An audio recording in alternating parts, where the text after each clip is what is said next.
The growth of academy schools, state-funded but independent of local authority control, is one big area of contention, as you can see. In Nottingham, a planned new academy has angered parents and teachers who accuse them of poaching children away from their schools, and it's being set up by two organisations which already preside over failing schools in the city.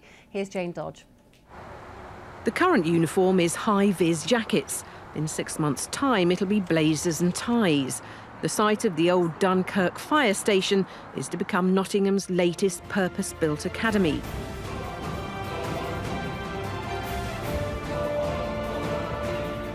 A 100 students are signed up so far. By 2017, Nottingham University Academy of Science and Technology, or NUAST, hopes to have 800.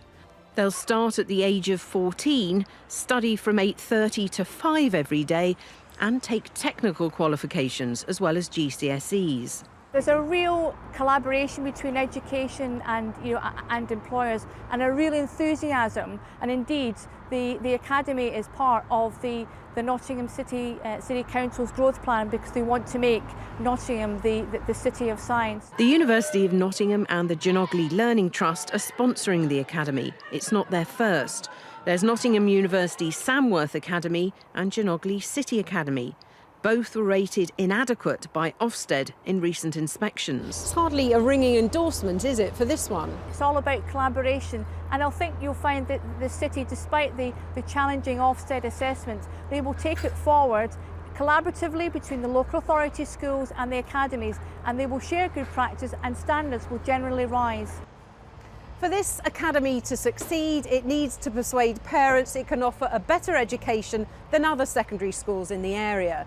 To get that message across, more than 2,500 letters have been sent to selected homes. Tactics deemed by some to be unethical. As far as I understand it, that's contravening the Data Protection Act, and I think this is actually very intrusive.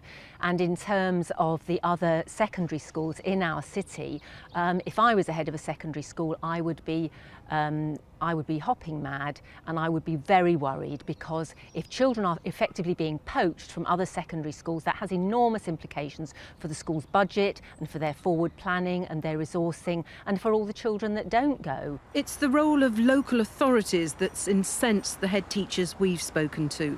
It was Nottingham Futures, which is owned by the city and county councils, that sent the letters to parents on behalf of NUAST. We were giving information out of a new institution that is opening in our city. We wouldn't give it any endorsement whatsoever. And what I think we need to get onto is what opportunities there are going to be here for encouraging young people to be prepared for the workplace.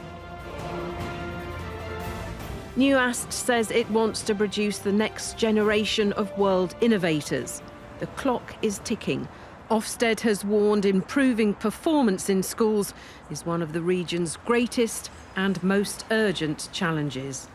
And Mark, you talked earlier about the importance of young people finding careers. It sounds like this school is exactly all about that. It's about vocational skills. What an inspiration. You know, one of the leading universities in the world, never mind the East Midlands, linking up with a school to develop those young minds and find them careers in the future. I think it's a real inspiration. Is that a change of emphasis for you as a party, not to university, get a vocational career instead? Yeah, and I think we need to look at that. Frankly, I think, in my personal opinion, more people have been going to university, and I think not everybody warms to that academic environment. And I think some young people can go straight into a career with vocational education, and we need to recognise as employers that those skills and those qualifications are just as valuable. It was a big Labour push, wasn't it, to get more people to go to university. Now we're talking about vocational skills being ever important. Well, I think university education is vitally important. I don't think we can downplay that, but we've also got to make sure that young people can have access to good quality vocational skills, proper apprenticeships. But we need to create the jobs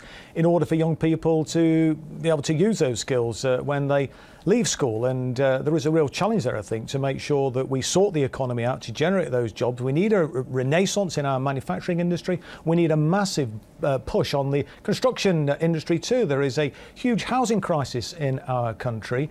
We have a major problem with fuel poverty. These are areas that actually are very labour intensive and would generate lots. Should local education authorities have more of a say? You know, they've sort of been pushed back a little bit with the advent of academies. I think, frankly, it comes down to the leadership leadership in the school, and if you can make that funding direct to those head teachers, give them the power and give them the ability to make decisions about their school, then frankly they're in a better place to make those decisions. Well, I disagree with somebody in white. Well, because I think it's uncoordinated. It's fine when you have perhaps a good head in an academy, but they're very isolated, become islands, and there is a danger of that. And I've seen that from personal experience as well. I think you need that strategic oversight through the local authority that can have the bigger picture, in which the schools are obviously a vitally, fundamentally important we've part, got to get to but they're grips with only this, part of it. Well, we have, but we've got, as I've already said, an ideological agenda being pursued by Michael Gove. It's Ofsted basically are saying improving Murray, schools is one of the most urgent they're problems pushing down the facing us road. here in the East Midlands. They're pushing We down have the to road. address They're it. pushing down the road essentially of part privatisation of our secondary education by bringing the private sector in. The University of Nottingham, one of the leading universities in the world, combined with employers who are working with those kids and to give them the right qualifications and the right training